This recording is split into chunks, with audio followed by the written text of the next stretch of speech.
Hello beautiful souls, welcome or welcome back to my channel. If you are new here, my name is Anu and I am your intuitive tarot reader, and what that means is I read the cards more intuitively. You are welcomed and invited to take the meaning as they resonate with you, okay? Because your intuition will also tell you something. So let's get right into it. We're going to look into who is your next relationship, long-term, short-term, whatever comes out. I'm leaving this reading completely open.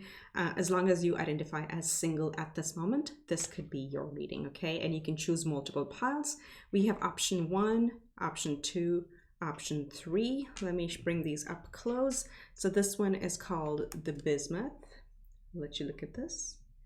That is option number 1. Option number 2 is a Serpentine, right here. And then we have option number 3, which is the Sugalite. I like this name. There you go. That's option number 3. So go ahead and take a pick and I will see you right at the option. Hello pile 1. For those of you who chose option 1 or the Bismuth, let's read a little bit about this and why we're drawn to this crystal. So Bismuth is at the essence is rewrite your code with rainbows. So I'm gonna after I'm done reading, I'm gonna hold it closed so you can screenshot or pause the video and read it for yourself. But what essentially is Bismuth? It's an iridescent crystalline metal with a stair-step structure that forms when liquid bismuth cools. Bismuth's energy is focusing, conductive, and awakening. So you see how it kind of forms like the steps. It almost looks like the ascension, elevation, or working or leveling up to me. So who needs it? The easily distracted, burners, people who are very bored. Okay, I could use that. And then it says when to use it. For those looking for some psychedelic influence without swallowing the red pill, lie on your back and take 10 or 100 or 1,000,000 powerful breaths through the mouth with bismuth placed on your forehead. Then break out of tired gray thought patterns and get en route to a more colorful, energized life. So this is really, if you were drawn to this, you may be feeling a little bit bored or kind of a little bit of a blah in your energy currently. So that's why you're probably drawn to this crystal. This is called the Bismuth. So let's put it right here. This is going to be a reading, okay? So we're going to look at who's coming towards you. What I want to do is look at your energy and theirs and see where we're at. So you're showing up as the deer. And again, this could be your essence or it could be what you are, how you may be feeling or be projecting your energies or experiencing them at the moment, okay? Because we all go through phases. So you have the deer, which is really beautiful. This is earth element. So the deer energy shows up when we are in a pure nurturing state, okay? This is, think of it as like a, and not, it's not gonna apply to all of you, so it's not, you know, don't freak out about that, but it's generally like a new beginning energy. Could be new parent, could be new job, could be new hobby, something new where the deer really gives a lot of compassion and undivided attention, completely devotes themselves to something new. So it's almost like, you know, like you have a new baby, whatever that means in your life, and you're in that gentle nurturing phase. So that's your current energy as it's showing up right now. Deer are usually like, you know, they're like the feminine energy. It's not about gender, but that's what they exude, taking care of loved ones and dear ones and near ones. They are very, very gentle and they're so innocent and pure. The word is pure, that a lot of people are drawn to them, right? So you may be feeling that way if you relate to this energy. And remember, it can be vice versa. So take what fits. I'm using this as your energy as a leader card and the rest would be theirs, but feel free to reverse them, okay? All right, so that's what we're seeing. Very gentle, grounding, earth, feminine energy, almost like devotional and very, very, very soft, very beautiful energy. Let's see who's coming towards you. So we have the zebra. So zebra is a fire energy. And in this deck, you see how their third eye is really lit up. If you can see, this has all the colors of all the 7 chakras in there. Zebra is somebody who is really fired up. They are almost like a, almost like a Sagittarian energy. Zebra loves to travel. They're very vast. Their third eye is really lit up, and what that means is that they have a lot of perspective. They may also be somebody very cultured. They may have worked or lived around different cultures and people from different backgrounds, different countries. Very international, very multicultural perspective. Okay, so they're not somebody who, it's interesting. They know there is more than black and white, if that makes sense, even though they're showing up as the zebra, which is primarily black and white, but this color here really pops. Very spiritual, probably may have gone through something major in their life. So they're very experienced, but very adventurous. The zebras love anything. That's why I'm getting like 9th house. I don't know. We'll see what we have for them. Very traveling interest, very Jupiterian probably, where they like to learn about different cultures, religions, and studies and whatnot. So earth and fire is what I'm seeing here. So let's see, let's look at their let's draw the first three. Let's look at their light aspects of their personality. And by light, we mean what are they naturally good at, or what comes to them very, very naturally. We have Messiah, very nice. We have the child nature, and then we have detective. Yes, this looks so nice. I love this. So the Messiah, again, the light attribute is serving humanity with humility. The child nature is friendship with animals, communication with nature spirits, and the detective is great powers of observation, intuition, and desire to seek out the truth. So definitely with this one right here, as I said, very travel friendly, very multicultural, very, or let's say diverse perspectives. They're very open to learning, and they're always seeking knowledge and understanding that things are not just black and white. So there's definitely more, and it comes to them naturally. You know, they're very open-minded. That's what I would say. With the child nature, again, somebody who's very gentle. The zebras are also gentle. So this may also be an overlapping energy over here with the deer. But generally very friendly. Again, picking up, I don't know if they're Sagittarius. And they could have many planets in Sagittarius. That's what I'm picking up. But very, very friendly, easy to connect with people. And then they have a service-oriented aura. Okay, they're always like helping others and taking care of others. So those are some of their light aspects, or their you can call them positive personality traits. Okay, tomato, whatever you want to call it. Let's look at a couple shadow aspects, which we would say is something that they're learning, that they're working on in this lifetime, or at the time you're meeting them. We have the saboteur and the mediator. Okay, so this is what I see. Because they have the Messiah here, they probably do a lot of work in the community, or they travel a lot, and they also have detective, which are positives. These, when over pivoted, can become negatives, right? So with the saboteur here, is they probably almost like self-sabotaging, or this is what it says, induces self-destructive behavior, or the desire to undermine others. So they may at times be self-critical, and, you know, almost like just like analysis paralysis. That's what I'm getting over here. And with the mediator being in the shadow aspect, what can happen is sometimes, because they're so open and because they have such a wider perspective, they may over pivot. And, you know, sometimes like you can't always find a solution that helps everybody, but they may over pivot on that and say, no, we got to do it, we got to find it. So that may kind of put them in difficult situations where, you know, almost like they want to be a friend to everybody, but sometimes that's not, it can be a negative, because then people may not know who they're really loyal to, something like that. So that's what I'm picking up, but that's more of a imbalance of the positives. This is nothing like really that is really crazy negative about them. Too much good, if that makes sense. That's what they may be doing. All right, so let's look at, you know, 2 or 3 months. This may be the month you meet them, or you have met them, if this is somebody you've met in the past. This can also be their birthday, your birthday, or somebody important to them, their birthdays and things like that. Okay, so we have January, we have July, And then we have August. Okay, so these two are pretty close to, at least when I'm recording it, depends on when you may see it.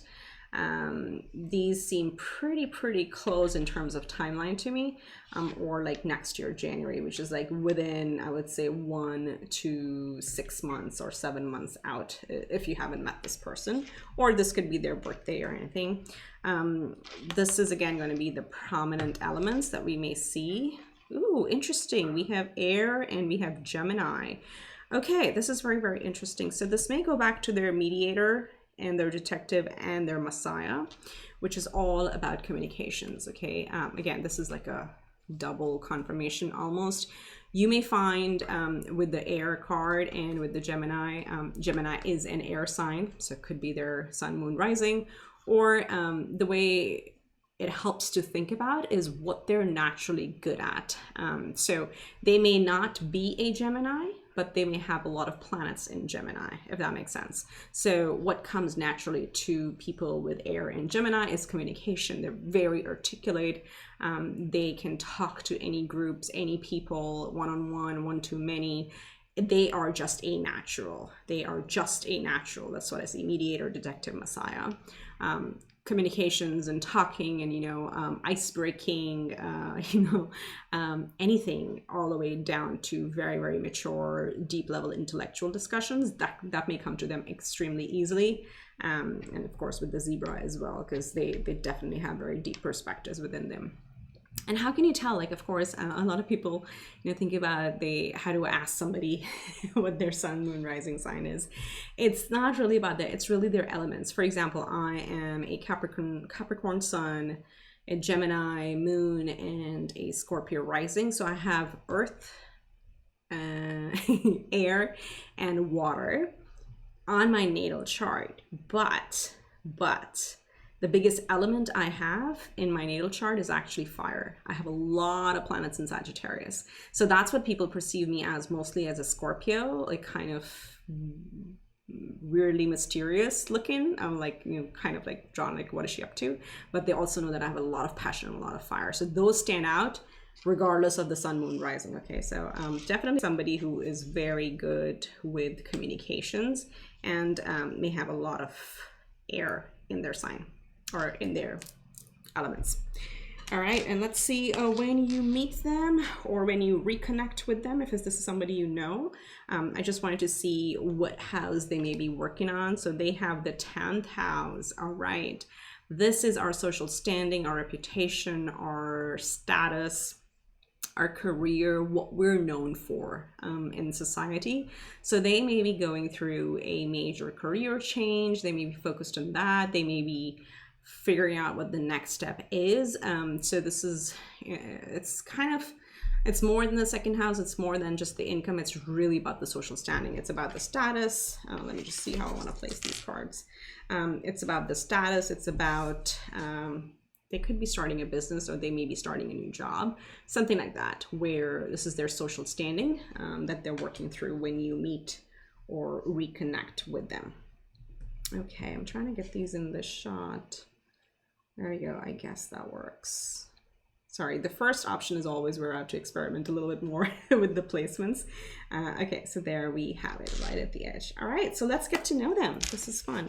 So we're gonna do similarities. Let's get our top 3 cards to talk about similarities between the two of you. We have the Knight of Emotions, we have the Page of Emotions, and we have the 9 of Emotions. Wow, look at that. Okay, so let me think this through. This is really fun, actually. So the similarities are actually with your deer energy being very gentle, and with their zebra energy being very expansive in their thinking. The similarities are both of you like operate from your heart chakra. Okay, the Knight of Emotions is also being ready for love, okay, which is a good sign. We like to see this, ready to receive an offer of love or ready to give an offer of love.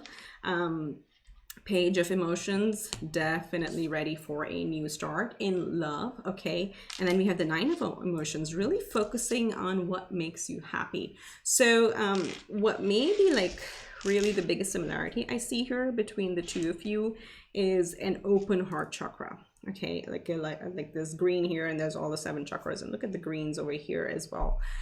Green and pink are colors of the heart chakra.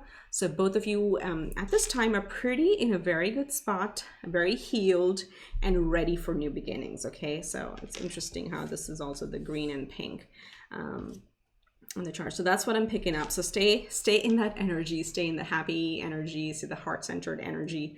And this is very common. 9 of Cups is also really having a very good understanding of what makes you happy, what makes you content in life, and not about what others tell you is going to make you happy. Okay, let's look at the differences. We have the Chariot, the 5 of Emotions, and the Temperance.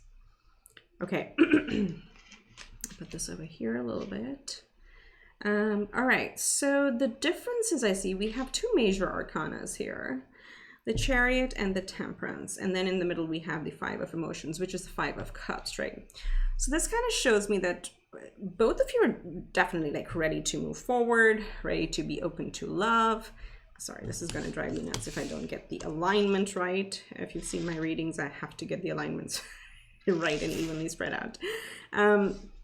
What appears to be the case is like definitely ready to move forward, right? Both of you with the Chariot, being very patient, but one of you may be a little bit more lost in the past, okay, with the 5 of Cups showing here. So there's a little bit of disappointment still seated within one of you, even though your heart is very, very open. That may pop up back in at some time or from time to time. And you know, it's again, if this is not you, if this is them, when you're connecting with them, you may see some hints of sadness here or there, which may they still need to heal from, with the Temperance showing up over here. Temperance is also a Sagittarius card. For some reason, I'm picking up a lot of Sagittarius or fire, even though we have the air coming out with the astrology cards over here. So that's what I'm seeing as a difference, is like one of you has a little bit more healing to do, or letting go or releasing of the past, and the other than that, it's really like healed. One is very close to being healed, one is almost healed, but both are really ready to charge ahead. Okay, all right, so now that's the fun part. Let's get into the compatibility. We're going to start with emotional compatibility.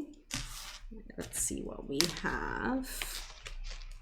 We have the 10 of Voices, we have the 2 of Materials, and we have the 6 of Inspiration, which is the 6 of Wands in this deck. Materials is the Pentacles over here. Okay, so this is so interesting because even though your hearts are so open, both of you are so ready to move ahead and get onto a new beginning, emotionally you may be very guarded, okay, how to express to each other. There is, although what I see over here with the 2 of Pentacles and the 6 of Wands, there is a very equal give and take. You see, this is like balancing, right? So yin and yang, almost what I'm picking up over here. And this is about recognizing the other person and giving them their worth in the relationship, but also expecting it. So these two are very good, very strong emotional compatibility, I see. The only problem may be the expressing, because you have the 10 of Voices, where you may feel like, oh, again, going back to the 5 of Cups energy, right? Whoever, maybe both of you that this applies to, there's going to be a little bit of hesitation in expressing how much you appreciate them or how much they appreciate you, and wanting to create an equal, balanced relationship because of the past experience where you may have been hurt. So a little bit of, again, like over analyzing how to express emotions, but otherwise very strong compatibility that I'm seeing over here. Let's look at physical compatibility. It's almost funny like how the biggest similarities are all about emotions for the two of you, and the most hesitation is in the emotional expression. The other two are really good, right? This is what, going back to the saboteur energy, self-sabotaging, holding yourself back, and criticizing yourself. So it's really sweet how that one is coming out. So let's look at physical compatibility. We have nice 9 of Pentacles, which is the 9 of Materials. We have the Empress, yes. And we have the 6 of Swords. Ooh, very nice. Okay, I'll tell you what, the 6 of Voices, or which is the 6 of Swords, is all about progression, is all about moving to calmer waters, or touching shore or reaching shore, which when we think in terms of physical, it's about reaching your destination, right? What you want to see, reaching completion, if you get my drift, keeping it PG.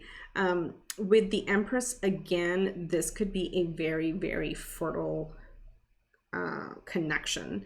So if you're not somebody who wants to conceive or have babies right away, watch out for that. The Empress is extremely fertile and usually gives birth, okay? So the connection is extremely strong with the major arcana showing up over here.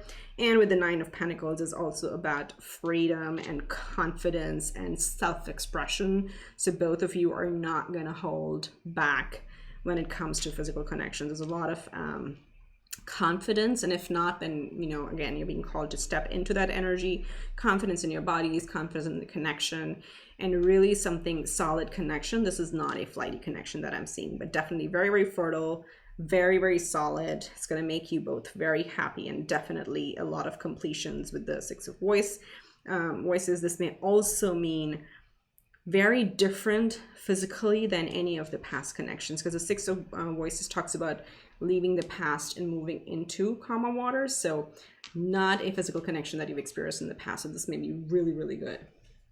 I really like it. Okay, so let's get the final ones before we get into romance angels. This is about the mental compatibility. I'm really curious here because they have so much air. So let's see, we have the Muse of Inspiration, which is equal to the King of Wands. Very passionate. Then we have the Tower, boom, boom. And then we have the Magician. Oh, wow. Oh, wow. So 2 major arcanas and a king. Here's what I see. This is mental compatibility. All right. Let's talk about both of you are actually very, very passionate. If you put your mind to something, you're going to make it happen. Both of you, and it's also about mental compatibility, so belief systems, right? You believe in, if you are, again, going back to heart as well, if you believe in something that makes you happy, that inspires you, you just go for it, you just commit. That's how both of your mental attitudes are. So really focusing on passion and what is the biggest driver for you. And both of you may be very driven people, either in your careers or anything that you put your mind to. With the Tower and the Magician here, this is amazing because the Tower, as I said, with the zebra over here, very wide perspective, and the Detective here as well, mediator, I mean, all of these things. And again, a lot of times the energies will resonate with both.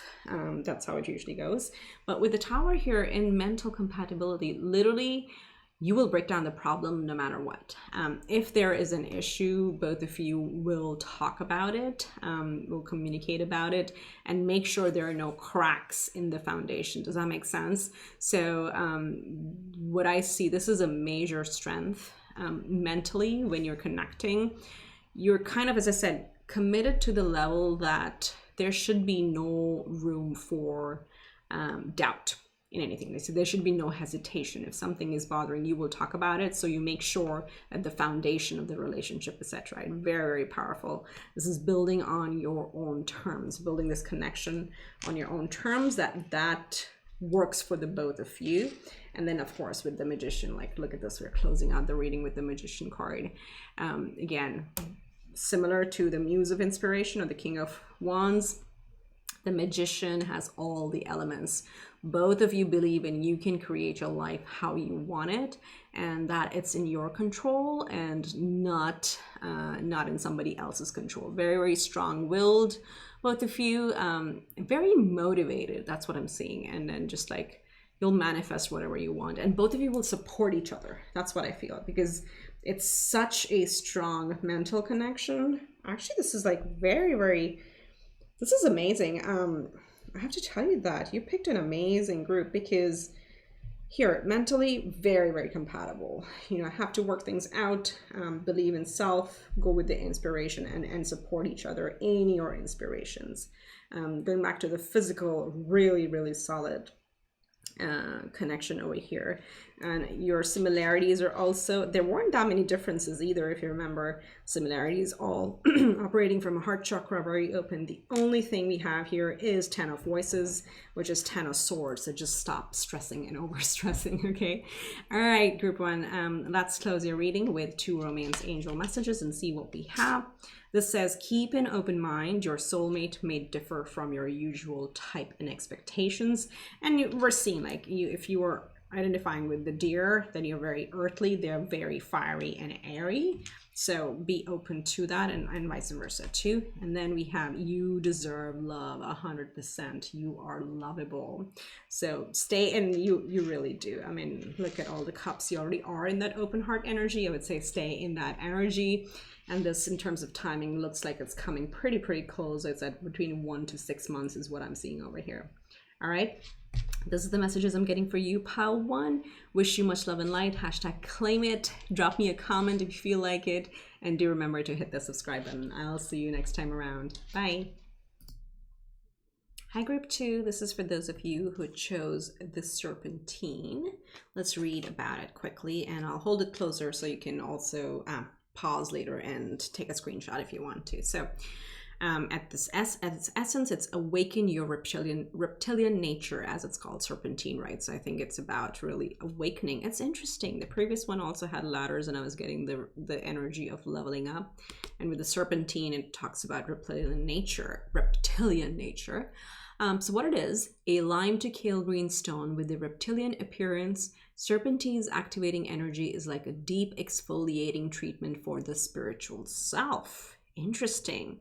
Who needs it? Kundalini yogis, anyone in need of a fresh start. So if you don't know what Kundalini is, it's like from the base chakra to the crown chakra. It's how the energy kind of spirals up.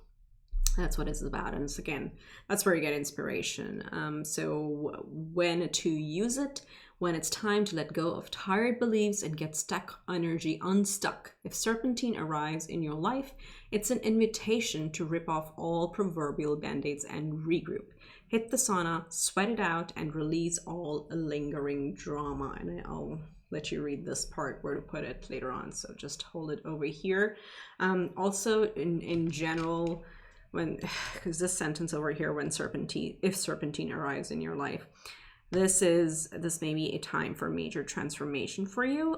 When the snakes appear in our dreams or as animal totems, they all talk about shedding the old skin or old belief patterns or old habits, old lifestyles, old jobs, old whatever. Shedding that out and getting into the new and vulnerable. Okay, so it may be a time of transformation for you and for the person coming towards you, and or both. Okay, so see how it resonates. All right, so let's start with this. This is the animal spirit cards. Represents you, represents them. Feel free throughout the reading to vice versa. And a lot of times, I forgot to tell this in pile 1, if the energies really look like your energies, that just means the person you're attracting to is very much in alignment, or the two of you are very much in alignment, and that's a very good sign in general anyway. So let's see what you're showing up as. You are showing up as the hawk, which is an air sign, and I'll talk about this. And they are showing up as the nightingale, another air sign. All right, so this may be a group where communications are going to be very key or very good at it. So let me talk about the hawk first with your core energy. Again, this can be your essence, or this can represent your current energies and what you're working on or what you're mastering at the moment, right? The hawk is like, look at that. I should not have flipped that card over, because now I'm going to keep doing the contrasting or the complementarity of this connection, which is really beautiful. The hawk, let's put the nightingale away for a while. The hawk is, again, they're known to carry divine messages on their wings. So something new, some divine message may be coming to you at this point. You may be somebody who's actually going through a spiritual awakening. If that's not the case, then just know this is also like, good luck. But generally, the essence of the hawk is being able to look at the very big picture, but also zoom in at the very detail level, right? So if you think about hawk in nature, they hover very high in the sky, and they're able to look across mountains and cities and whatever, but then they can really zoom in and see where their prey is and go and catch it, right? So that's what the energy is. It talks about being flexible, but also having both a big picture and a detail-oriented view on life, in work, in connections, whatever, you name it. So, but also very, very spiritual overall, okay? So the hawk is the seer, they see. Now let's talk about Nightingale, the person who's coming towards you, or maybe you may be reconnecting. I'm keeping it completely open at this point. Also an air sign, but look at how the colors are very different. So Nightingale is actually the blue here. It represents the throat chakra. So even though it's air, they always speak the truth, but with a lot of compassion. So if you want to put these elements together in this connection, one person is extremely visionary, can see not see the future, well, can see the big picture and also know what moves to make to get where they see, they have the vision, and the other has the voice or the command or the, you know, they could be somebody who's very creative, they could be a writer, they could be a blogger, they could be an artist, musician, any of that. The nightingale is like a brown colored bird. They don't stand out in the animal kingdom at all, but when they sing, like everybody goes quiet. Okay, so they have very, very powerful voice, which might not be the first impression that people may get of them. Okay, but very intuitive. They're very in touch with their intuition and are able to express it. So, but overall, both air energies that are dominant over here that I'm seeing, right? Very cool. Okay, very, very complementary. That's the word I wanted to say. So let's see what are there, and let's get to know them. We'll look at their light aspects, which would be their positive personality traits, if you want to call them, or their strengths. Okay, let's go with that. Let's see what we have. We have the child divine.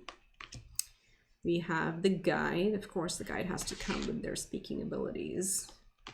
And then we have the scribe. Absolutely. So, with the child divine, again, it says innocence, purity, and redemption suggest a special connection with the divine. I was picking that up with the intuition over here. They are definitely, with both the child divine and the scribe, which is like preserving knowledge and information, they almost like a code keeper, okay, with the scribe. That's the energy I get, where they may have studied, they may be very spiritual, they may have, you know, maybe into astrology, tarot, or any such esoteric arts and sciences. They may be into it, and they are pretty good and very natural at actually telling others or representing the divine life to others in very simple way. Okay, so not like calling it like how we were talking about, oh, it's a kundalini awakening. They won't use those words. They are very good at bringing complex concepts and really simplifying it for their audience. That's what I'm picking up very strongly here, especially with the scribe and the divine and the guide, which talks about represents nature of divine in life and in yourself. A lot of wisdom here. They're a very learned person. Again, there's a kind of very, very overlapping energy. So could be a teacher, I don't know. Could be a spiritual leader, a spiritual practicer, may practice something in the spiritual side, but very simple and beautiful. Their voice, and the voice can be in many ways, right? It can be their writing as well. That's also a form of voice. So those are their positive attributes. Let's look at their shadow. And shadow means something they're still mastering, something they're still working on. We have the seeker and the pioneer. Very interesting. I want to talk about the pioneer first, because I immediately got like, this is where you absolutely complement them. Because remember, we talked about vision. So the pioneer is somebody who has a vision, right? But this showing up in their shadow attribute is, it says compulsive need to keep moving on. So this is where I think your strengths would shine in this connection, is like having the vision and helping them see through a vision and start something, but also finish it, because they also have the seeker, and the seeker is somebody who is constantly moving, okay, in the shadow attribute, inability to commit to a path once found. So they have the scribe, and they have scribe positive, which is always, you know, going to learn or wanting to learn more. They have the seeker, which is also learning more, but the negative can be that, oh my God, this is, Spirit is asking me to share something.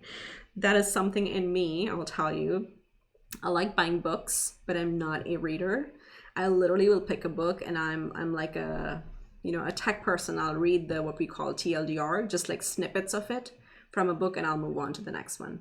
I never pretty much finish a book.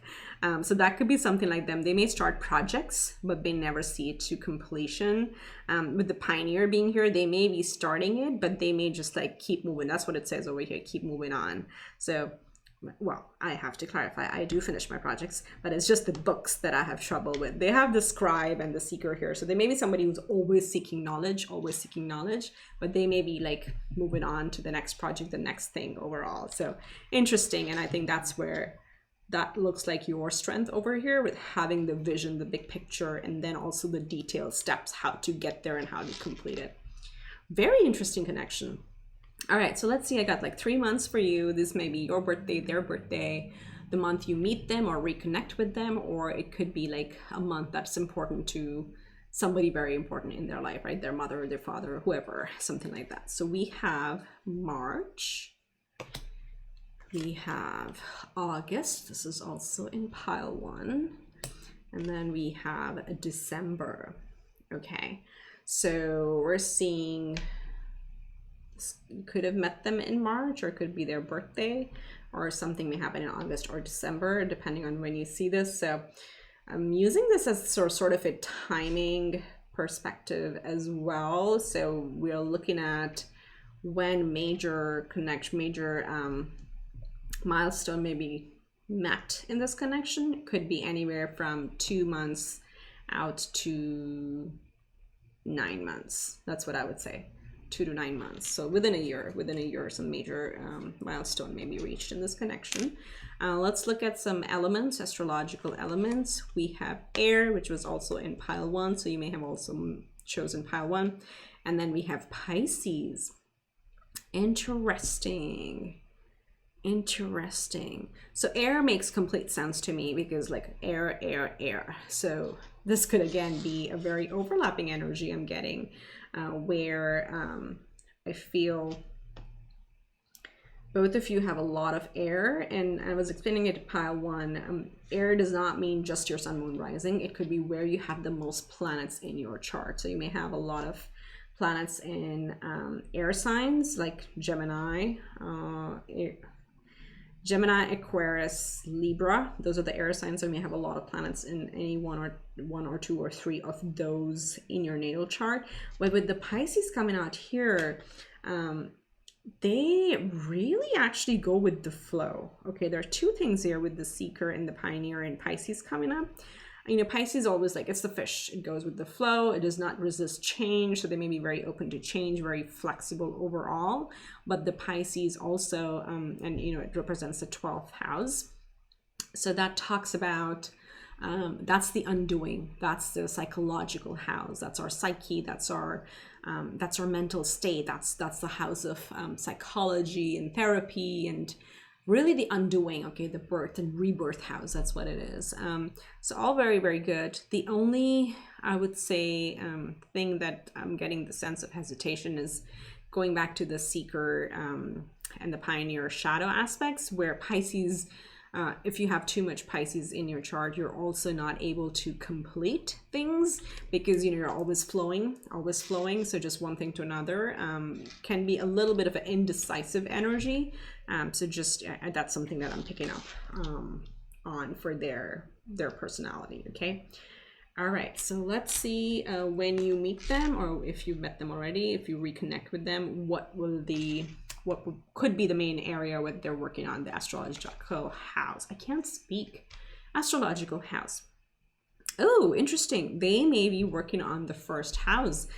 That's what I'm picking up here, because this is the 12th house. This is the house of undoing. And once you completely shed your old skin, oh my God, they may be going through some major awakening as well. And that just means like major life changes, okay? Major life stage changes. So they may have recently gone through a lot of change and a psychological undoing and finding themselves. And now look at what they're working on. They're working on their self-image. This is self-identity. Me, myself, and I, how we perceive ourselves and what is our true identity to us, okay? And how are we going to kind of develop that? So they may be like really focused on self-development and all those good things. Let me just put this over here. There we go. Okay, so that's what may be the main focus of their life at the moment or the time when you connect with them. So let's get into compatibilities. We'll do similarities first, differences, and the rest of it. So let's look at what are the similar themes between the two of you. We have the Three of Swords, we have the Ace of Pentacles, and then we have the Six of Pentacles. Yeah, I was definitely picking up on the regeneration with the Serpentine energy over here. So the similarity may be like both of you have likely gone through some disappointments. And of course, because we're doing a love reading, this could definitely be a disappointment in a past relationship that did not go well, or was a surprise, or was just like a big disappointment and you did not see that coming. That's what I'm picking up over here. For both of you, that's a similarity. But look at this one over here. We have the Ace of Pentacles and the Six of Pentacles. So in your next connection, the similarity is both of you want something solid, okay? I don't see this as being as a fleeting or flighty connection. The two of you are going to connect for the purpose of building something, okay? The Ace of Pentacles are a foundation. They are physical and they represent in relationships as like a solid relationship. They're planting the seed for a solid relationship. That's the common or similar interest or common interest between the two of you. And with the Six of Pentacles, it's absolutely beautiful. This is all about equal give and take in a relationship. So both of you want something new that will be long lasting, and it's very important to the both of you to have it be an equally balanced connection. And definitely have some past here where both of you had some disappointments. Again, if it's not about a love relationship, this could also be about a job, a career, a business that you may have started that didn't pan out and it was disappointing, any of those things. But there's been some heartbreak in whatever axes of your lives. Okay, so both of you have gone through that journey and you're ready to plant something new that will grow with equal partnership. So let's look at what are some of the differences. We have the Knight of Swords, air showing up again. We have the Nine of Cups, interesting. And then we have the Four of Swords, so two air energies showing up again. And then with the Nine of Cups, this is so interesting. Okay, I'll tell you what's happening here. This is a common thing. So even in the differences, this is happening in today's readings, actually. There's not too many differences, which I like. Both of you are definitely committed to seeking fulfillment in life with the Nine of Cups over here, right? And seeking fulfillment in connections. And of course, when it's going to be a very balanced connection where both partners play equal responsibility or equal roles, it can lead to a lot of satisfaction. But also you want to start at this place, right? You want to start being very satisfied and happy with yourself, and then you bring that into the connection. So that's definitely common. That is not a difference.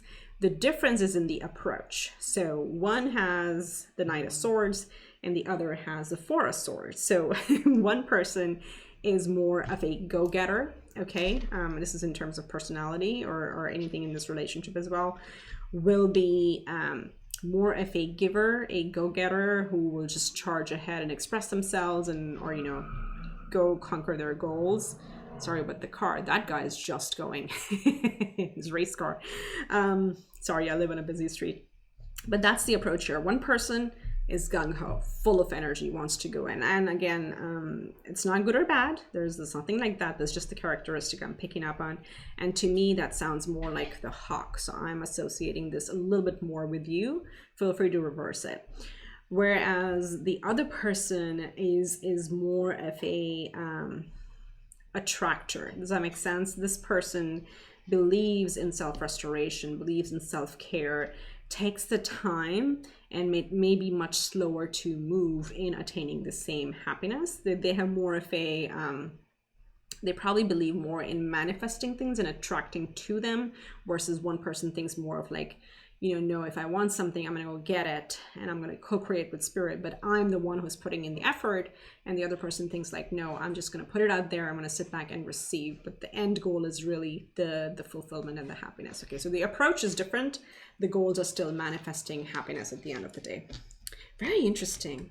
Oh, I like these readings. Like, thank you, Spirit. Okay, so let's look at the emotional, physical, and mental compatibility. We're going to start with 3 cards for emotional, and let's see what we have. We have the King of Swords, we have the Fool, and then we have the Moon. Wow, 2 major arcanas in emotional compatibility.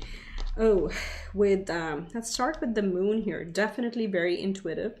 So you're able to sense each other's emotions pretty well with the Moon showing up here. The Fool is also talking about, emotionally taking the leap of faith, believing in love, believing in the connection, believing in the other person. So these 2 are extremely strong. Very, very strong emotional connection. Very good. Very intuitive and full of faith and hope. That's what I'm picking up on. Like, willing to like take the risk with each other and express to each other.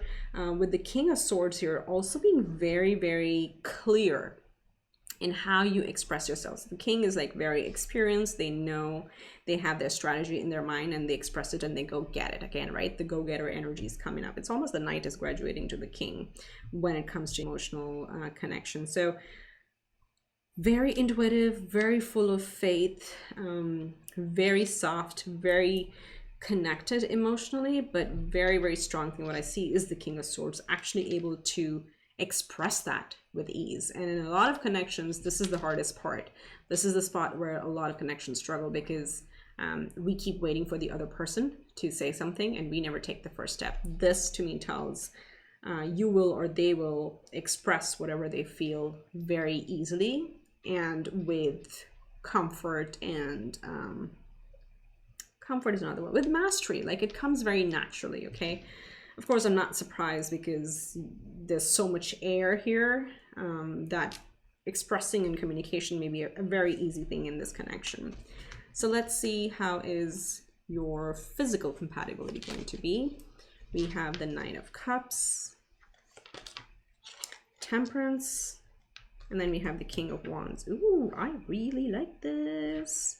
Okay, so the Knight of Cups really talks about wanting to take care of the other, okay? Wanting to actually, how do I put this in a very gentle way?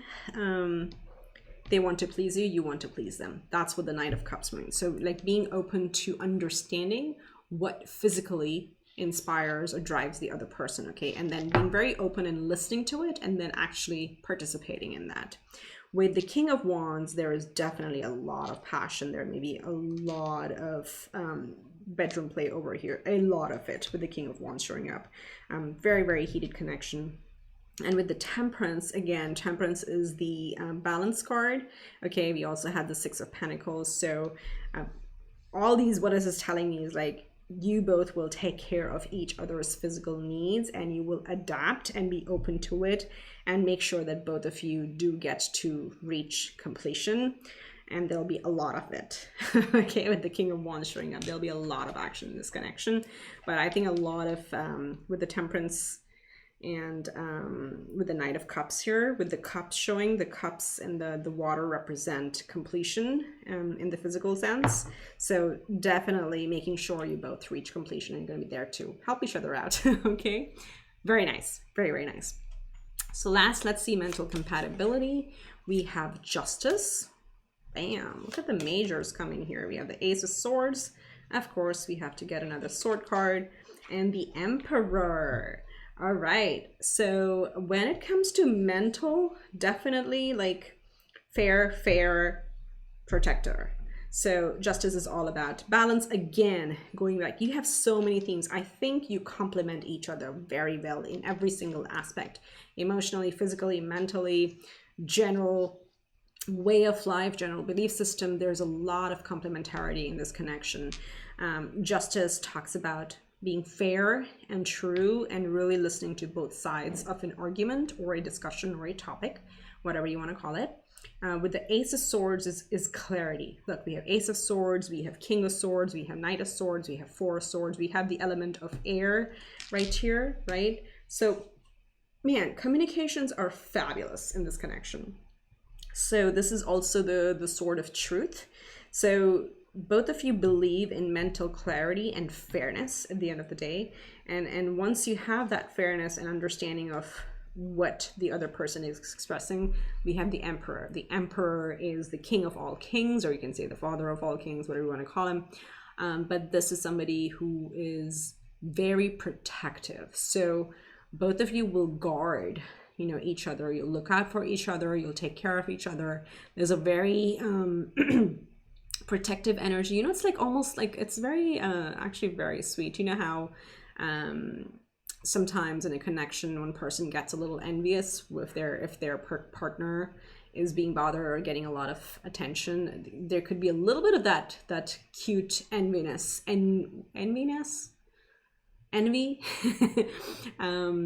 because they really want to protect you, or vice versa, you really want to protect them, but that is there. So mentally very connected. Again, I literally do not see a single thing where you guys would feel off or you would feel that you have to put in a lot of work. There's definitely healing here with the Four of Swords and the Three of Swords happening. There's healing in this connection, and then just like you may balance them out in completion and actually seeing the big picture. So let's close out the reading with Romance Angels, your pile got an extra 1. So we have, of course, we have passion right here. That's what I said. The King of Wands over here, the Knight of Cups, Temperance. There is a lot of passion in this connection. Allow your heart and soul to sing with joy. That's number 1. Let's see what else we have. Honeymoon. Enjoy the bliss of holiday time together. All right. So this could also mean that when you are with each other, you may just completely forget the world and just like be each other's world. That can be quite a bit of a scenario. So like really going through a very long, drawn out honeymoon phase. And then we have healing family issues. Yeah, your love life benefits as you forgive your parents or yourself from your past. You know, how you may have done certain things in your life because you didn't know better, or you didn't know you had more choices. So this is again like some of the healing that was coming through. The more you heal, the more you forgive anybody in the past for yourself, okay, not for them, for yourself, the faster you ascend and the more fulfilling your connections turn out to be. Okay, so those are the messages I have for you. Hashtag claim it if you want to claim these energies. Drop me a comment and tell me if this relates to your situation. I would love to hear that. If not, I wish you much love and light. See you next time around. Remember to hit that subscribe button. All right, bye for now. Hi Group 3, this is for those of you who chose the purple crystal, Sugalite, sugar honey. I felt like saying that, I don't know why. Okay, so I'll read the summary and I'll hold it back for you so you can pause and screenshot for yourself. But basically what Sugalite does is stretch the limits of your imagination. Interesting. Purple is also the color of the crown chakra, so it's all about, you know, spiritual connection, but can also be a lot of time of creativity because that's where we get our intuitive hits from. So let's see what this is. What it is: vibrant purple, electric magenta, void black. The surface of Sugalite, I hope I'm saying this right, Sugalite. Such a nice name. The surface of Sugalite calls forth otherworldly realms, dreamy, extraterrestrial, psychedelic, and its illuminating energy encourages you to leave behind reality and visit those far out regions. So when to use it? So who needs it? Anyone planning an escape from the confines of space and time. I like that. And when to use it? When you're called to take your spiritual practice to another level. It's easy to stay stuck in something that isn't working. There's a comfort to safe and status quo. But there's an unknown out there with unlimited blissed out possibilities. Ask Sugalite to light the way there. Yeah, that's what I was getting, the crown chakra energy from the purple. You could be somebody who is actually working through a lot of meditations, a lot of inspirations, or, you know, having those big questions and what am I meant to do? What is my purpose? Any of those type of things. this is like really like understanding that there is more than Earth, there's more than the human life or the mundane routine that we have, and wanting to expand and learn more. So that's something you may be drawn to. That is Sugalite. Sugar. All right, I'm gonna stop saying that. Okay, let's see. Let's use animal spirit energies to see what represents you versus them. I use the first card as you and the second card as their energy. Please, throughout the reading, feel free to reverse and only take what makes sense. And what's the other thing I wanted to say? Also, like, feel free to intuit the messages. If you see a lot of your own energies in the reading, then that's a good thing, as it just shows that how close you may be into coming into this connection, and how aligned you may be. So you are showing up as the beaver. The beaver is a water energy. Is that right? Yeah, that is water. Interesting.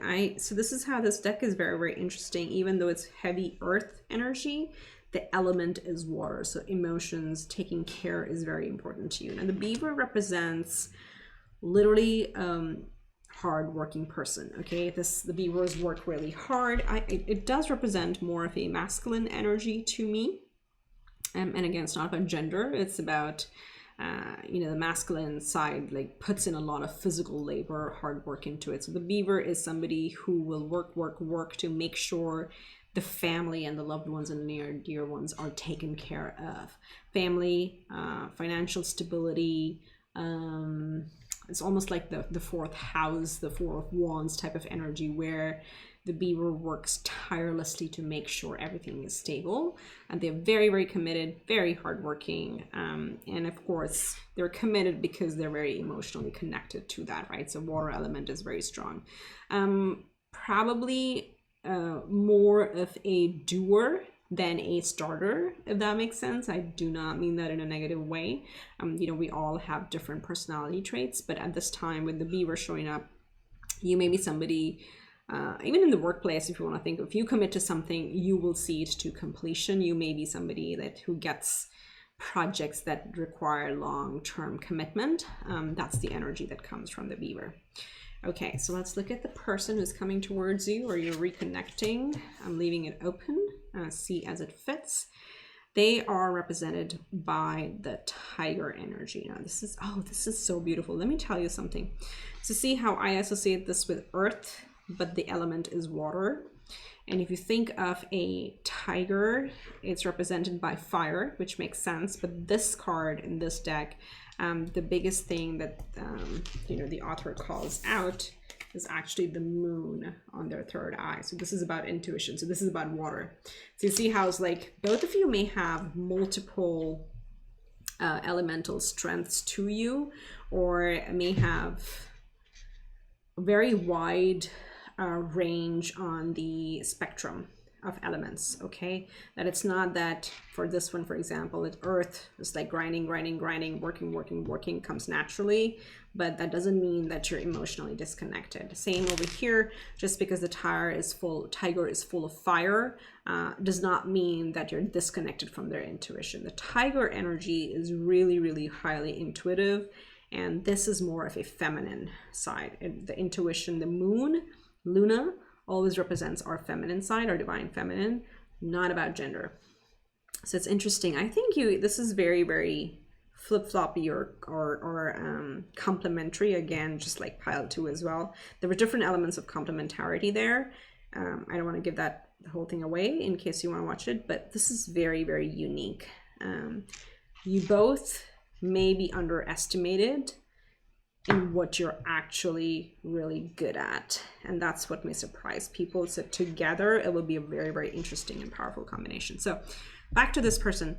They're very intuitive, they're very in touch with their third eye, they have a vision, they are a creator. The tiger art also represents with the moon, they are able to see in the dark, which means they are very, very strong intuitive. Okay, they find comfort in the calm, in the darkness, in the quiet. They're very naturally good at this, but also with the fire, they're a go-getter. If they make up their mind and want to get a goal, they will go get it, but they also have a very, very strong intuitive sense to them. Okay, Fantastic. These piles have been amazing. All right, so let's get started and look at their personality. We'll look at their light aspects, which is their strengths or their positive traits, if you want to call them that way. We have the victim, we have shapeshifter, and then we have child wounded. Okay, so let me just, don't be triggered by the labels here. We look at the description. The victim light attribute is prevents you from letting yourself be victimized or victimizing others. It's a very protective energy. This just represents they may have gone through some things in their life and they've been able to come out of that feeling of like, why is this happening to me, to why is this happening for me, and they're able to help others with that view. Okay, so very, very strong. It's like a very transformational energy over here. Same with the child child wounded. The light attributes are awakens compassion and desire to serve others, other wounded children, opens the learning path for forgiveness. So again, don't get triggered by these words also, like victim or shapeshifter even, or child wounded. They're just terms, okay? I know terms carry their own vibration, but it's what we choose to put in them.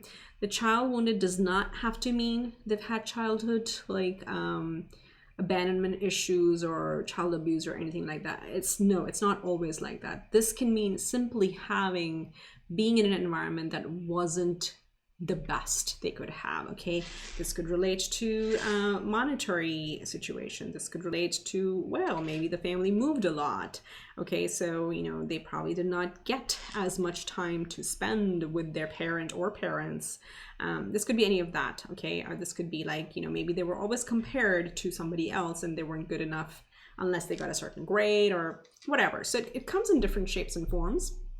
I just want you to have that open mind. But with the shapeshifter over here, this, like the light attribute, this is like the magician. Okay, that's what I see the shapeshifter as. And the light attribute is skill at navigating through different levels of consciousness, ability to see the potential in everything. Absolute magician energy. Shapeshifters are also extremely flexible. Okay, they can blend in any environment, which means they have, they can blend with different cultures. They have a very international, wide, let's say, perspective on things. They have worked or been around with people from different cultures and different backgrounds and countries. So very, very open and will adapt to their environment. So very flexible in their approach and always helping people. Okay, always helping people see the light and transforming their life. So wow, very, very nice. So let's see what are their shadow attributes. Again, you could think of as like, currently something that they're working on and mastering.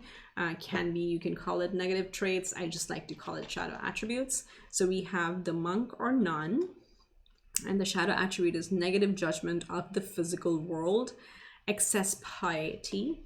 And then we have a rebel, where the shadow attribute is rejects legitimate authority out of anger, rebels out of peer pressure or fashion. So here's what's happening. This person has transformed so much, and they have learned what their intuition and their ascension as well. They have seen so many different perspectives. What could happen at times is they could over pivot on it sometimes. So the monk nun talks about disconnecting from the world. That's the shadow aspect, like completely detaching from the 3D. So when we see this in extreme cases in somebody who is just like given up materialism, don't care where they live, don't care what they wear, or just like completely given that up, that's the super extreme. So sometimes they may just question some of the experience on earth when they know that it's such a vast experience. Look at that Sugalite, that represents them too, that there's so much vastness in the multiverse. Then why are we stuck on some things? That could be one of, they may go in that thought pattern at times, and then may want to kind of like fight for it. It's like, we need to have bigger perspective. So that could be some of their shadow aspects, where they may get a little too woo-woo. Okay, that's the best word I can think of. And trust me, there's nothing bad about it. I do it all the time. But then we have to come back to earth and just like realize, yeah, we're in the 3D, we're in the 4D pretty much, because 3D is the physical earth. I think I have to share this for some of you. Is the physical, literally the heart is the gravity, the earth. the third dimension or third density. Okay, that's what it is. That's what we signed up for. It is the heaviest of all schools. Okay, the earth school. 4D, the fourth density, is when we're aware, oh, it's just a school, it's just a play, there's so much more. We are, you know, the human form of spirit. We're actually much more powerful. And then the 5D and up is when we ascend. Okay, so they may sometimes escape. I think there's a little bit of escape. This is so funny. Doesn't this say escapism? For otherworldly realms. Yeah, this thing. Yeah, there we go. Anyone planning on an escape from the confines of space and time. This definitely represents them. I'm really picking up. And if it represents you as well, then that's the that's a big commonality. All right, moving on. Less spiritual woo-woo talk. These are 3 months that I drew for you. This could be your birthday, their birthday, the month you meet them, the month the commitment happens in the connection, if that's what you're looking for, or anything, any month that is important to them or to you, like, you know, a parent's birthday, a sibling's birthday, something like that. So we have May, we have October, and then we have December. Okay, I'm also using, I mean, this is timeless, so whenever you see it, those months may be important. I'm also using this from the time of filming as the potential either connection or commitment or taking to the next level. Or even, you know, for some of you, it could be when you meet them first. And with these here, when I'm filming from October, December, May, this looks like anywhere from 4 months to 10, 11 months. So 4 months to a year. That's the time frame we're looking at. Does not have to apply. Leave the time very, very open, okay? Because it's rarely just like, it's divine timing, but that just helps. Maybe those months are important. So let's see, when you connect with them, what astrological house they may be working on. They are probably working on the 9th house. Man, I'm telling you, they're on a spiritual journey. You have the monk, the nun, the rebel. We have the shapeshifter, child wounded victim. We have the third eye. We have Sugalite. And we have the 9th house. 9th house is ruled by Jupiter. It is all about the esoteric, our psychology, our philosophy, religions, what we believe in, our belief system. This is also very international, global, so long distance travel. So they may be either traveling or may have like a bucket list that they've been working off of in terms of travel. And also spiritual experiences, I feel. So this could be somebody, you know, who may have just done like a 3-month trip, you know, let's say, I don't know, like a 3-month trip or a few weeks around, let's say, spiritual sites. Maybe they went to Machu Picchu, spent some time there. Maybe they just got back from, let's say, Indonesia, Thailand, any, or, you know, Sedona. Any places that they wanted to go and explore their spirituality. They may have done that, or it could literally be somebody who's really learning about different cultures and religions and different philosophies. That's what the 9th house represents. Okay, it's expansion. It's Jupiter. It's expansion. So let's see what elements or zodiac elements may be strong in their chart. We have water, so that's intuition. You know, we connect to water.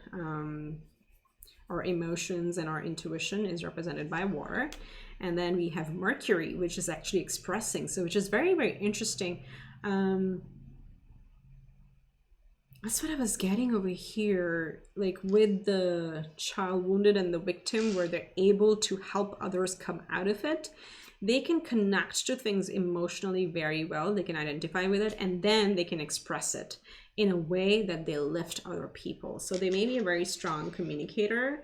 With the Mercury showing, Mercury rules Gemini, so they may have some Gemini in their chart, but overall this talks about from empathy, from intuition, from connection, from a heart space, they're able to heal others by saying the things that will help others heal in a way that they understand in a very simple manner. So they may have a lot of water and air in their chart. Okay, all right.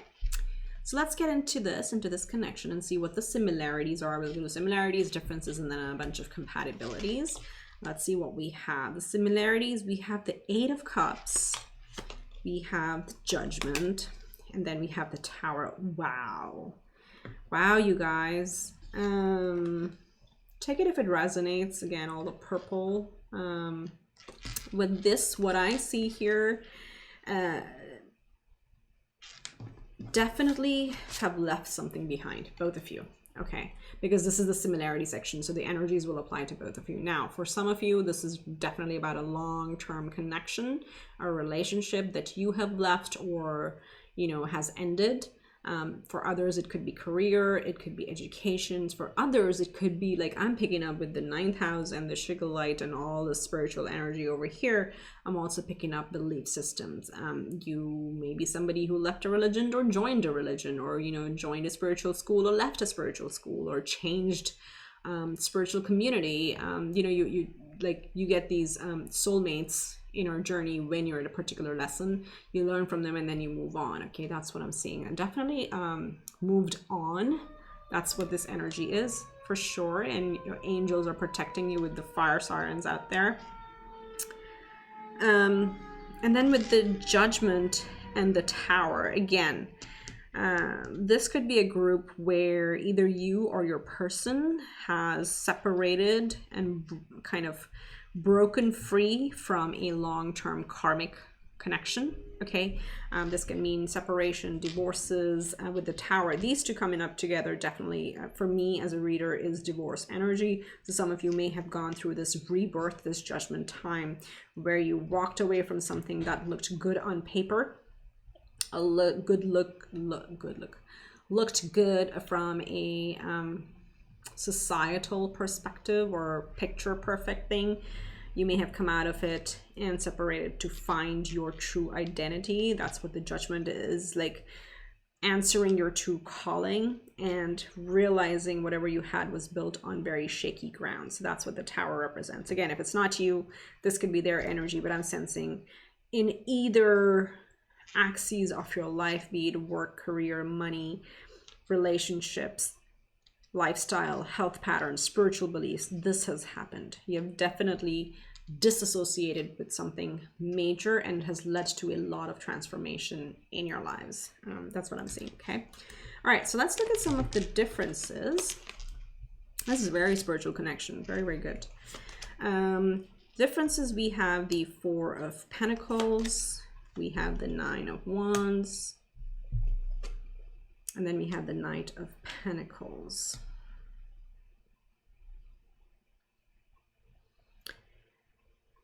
Again, today's readings, there have been fewer differences and more alignment. And I'll tell you what I see here. You see, like, one person is definitely much more guarded. So that's what I'm picking up. Although, like, you know, there's definitely stability is important to both, with the Pentacles showing up. Do you see how this person is just holding on to the 4 of Pentacles? And 4 of Pentacles talks about having a very closed heart, protecting our foundations. Can also mean, like, if this is a, you know, a job loss and you're trying to, like, really watch our money and not spend too much. But at the end of the day, building for stability. And that's what the beaver really shows, like really focused on stability. That's very, very important. And protecting that at all costs, with the 9 of Wands also showing up, right?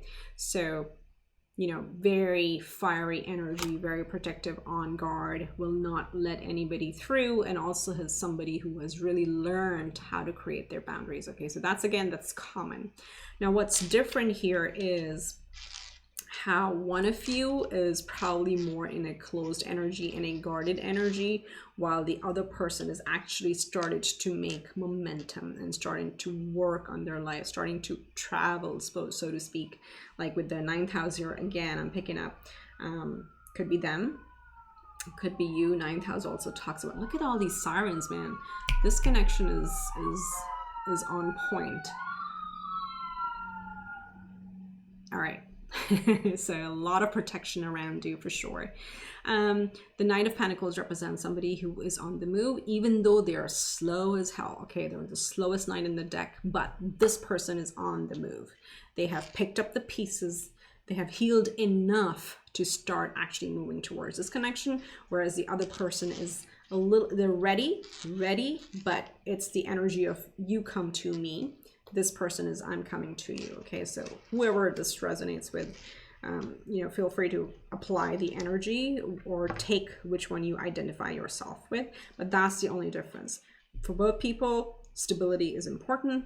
but one person is a little bit more in a, I would say, a staying power. They have more staying power or staying focus. Let's say focus. Power is the wrong word. Whereas the other person is like, all right, do one step at a time. I'm going to start moving. So that's the difference I'm seeing here. Now let's look at the fun part. We'll do emotional. Let me see. Give me a second. Oh no, I don't want to mess this up. Hold on a second, because I have an order of the compatibility. One sec. Sorry about that. Yes, I was right. So the first one is emotional compatibility. So we'll do emotional, physical, and mental. Let's see what your emotional compatibility looks like in this connection. We have the Hermit, staying, intuition. We have the Nine of Swords, analysis, paralysis, and then we have the Lovers. All right, you're the only pile that got the Lovers this time around, which is amazing. I like it. So in terms of, yes, there is a little bit of closed energy here, and not to like question that because of the similarities and the experiences that we're seeing here. There's been so much disruption, so much rebirth, so much is happening. It's almost like, it's like, okay, let me just breathe. Let me just take a pause. So definitely you're ready. Both of you are ready, but even emotionally. But then again, there is this Nine of Swords that's really peeking out at me and saying, still over analyzing, is this pattern going to repeat? Okay. But if we take the anxiety out of the equation, definitely somebody who is a deep person, with the Hermit showing up here, you know, the Hermit has all the wisdom within them, and then the Lovers is of course the truest form of emotional expression, right? So there is very strong connection and expression, and what may hold you guys back is the analysis paralysis because of the past experience, whatever that may be for you or for them or for both. That's what's gonna keep you a little bit disconnected initially, because you're trying to heal through a few things, or they're trying to, and when I say you, I'm addressing both people here.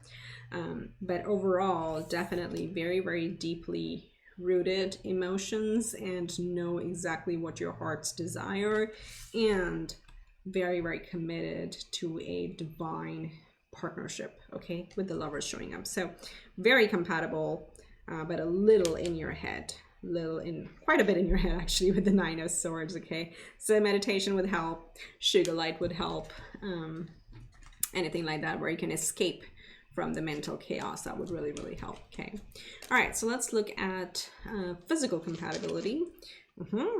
This showed up in another pile as well. King of Wands. Look at the smile on the lion's face. He is very satisfied. Oh my god. Oh, this is amazing. I love the King of Wands and physical connection. And we have the, oh, you have the Unknown card. I'll talk about this. This is a special major arcana in this deck. And then you have the Star. Okay, 2 out of 3 are major arcana in this. So King of Wands literally talks about a lot of passion, a lot of fire in this connection. Physically, it's just gonna be sparks flying everywhere in this connection for sure. Very strong connection. It's also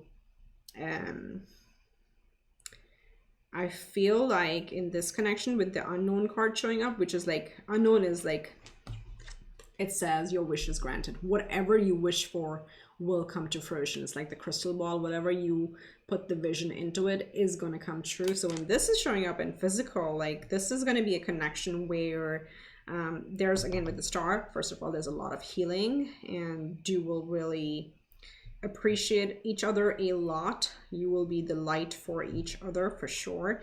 But with this combination here, with the Knight of Wands and the Unknown, it talks about being very open in expressing to each other, and also very open to playful acts, or what do you want to call it, experimentation or new experiences. You will both be very open to it. I'm seeing this like, yep, the Unknown card is like, let's try something new. There may be a lot of make-believe, or what is it called? Not make-believe, pretend, role play.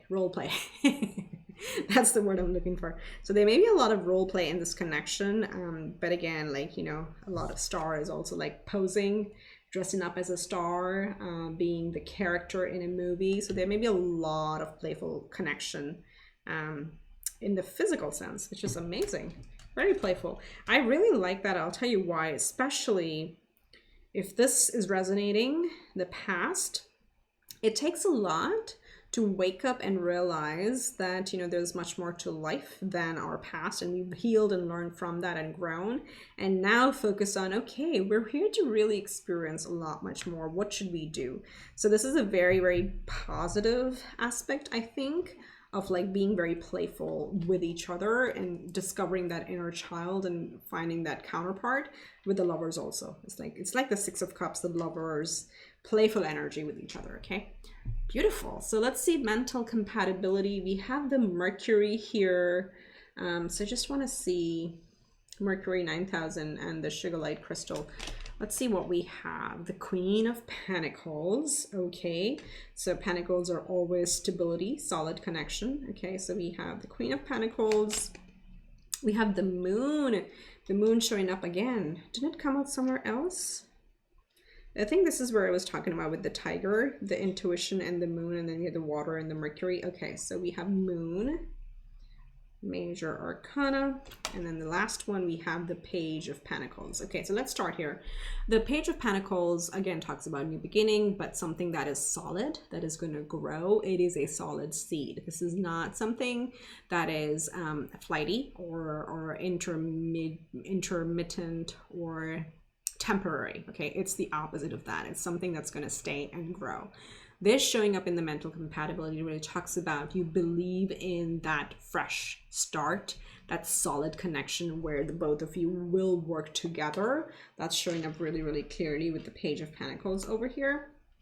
And with the Moon and the Queen of Pentacles, this really talks about being almost, I think for some of you, because actually a lot of you, because there's so much spiritual ascension happening over here, you may be able to read each other's thoughts very easily, in the sense that you will know without them saying something and how they're feeling, and vice versa. They would really understand what's going on in your head with just the look on your face. That's how powerful this connection is.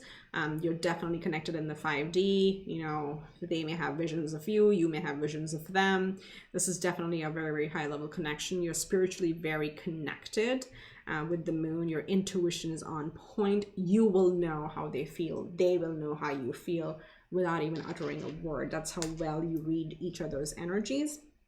And with the Queen of Pentacles, of course, going back to the beaver, and also like the tiger hunts to feed the family, right? And usually hunts at night. So this is all about stability. The Queen of Pentacles is making sure this Four of Pentacles, you know, combined with the Nine of Pentacles, turns into something long-term and stable, where everybody's taken care of, including the two of you. So this is something you believe in, both of you mentally.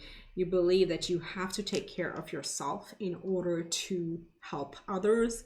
This is going to be a similar thought process that you will have, and be able to express it as well. So that's what I'm seeing. I mean, very, very strong spiritual connection. So let's close out the reading with the Romance Angel messages. We have forgiving and learning. As you release and heal the past, you experience more love in your present moments. And I think that theme has come up, so I'm not going to expand much on that, but this is the time to release the past. Absolutely release it so you can move forward. And then we have trust. The situation is calling for you to have faith. This takes me back to the Nine of Swords and the Nine of Wands, which is a little bit, and the Four of Pentacles also, like a bit of a, closed energy. And rightly so, could be they are completely closed up, maybe you're completely closed up. It is because of the past experience. So Spirit is asking you to have trust that this situation is meant for you to heal, to learn from it, to grow together. So have faith in the connection, and just like open the heart chakra space. And with the purple, it may help you if you want to do some guided meditations, like they're free guided meditations on YouTube for chakra alignment, or they call chakra healing meditations. Just look them up. In my channel, you can see a couple of, maybe a few of the people that I subscribe to. There's Jason Stevenson, there is Michael Seeley. I really enjoy their sleep meditations. That would help, just put them on and go to sleep, and they work on your subconscious. That could be something really good to help you open the heart chakra a little bit more, and then connect with the crown chakra more as well. It'll just like balance out all your energies. So those are the messages I'm getting for you. If you want to claim it, hashtag claim it in the comments below. Do you know, tell me if this resonates, in what way. I would love to read that. I read all the comments. And if not, I will see you next time around. Wish you much love and light. Please do remember to subscribe. Okay, talk to you later. Bye.